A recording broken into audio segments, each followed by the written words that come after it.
For the repair of the brass power supply unit HV board, the following procedures were necessary: replacement of various electronic components and general cleanup of the unit.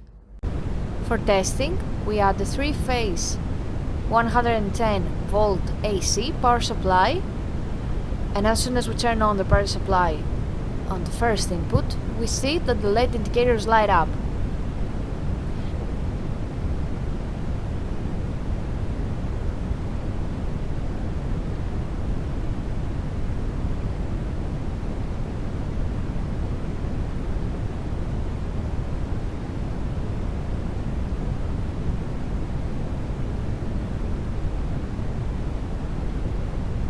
By switching the 110-volt AC 3-phase power supply on the second input, we can see that the LED indicators light up.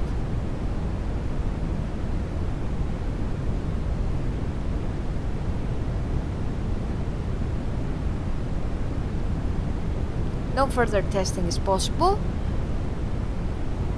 due to lack of additional units.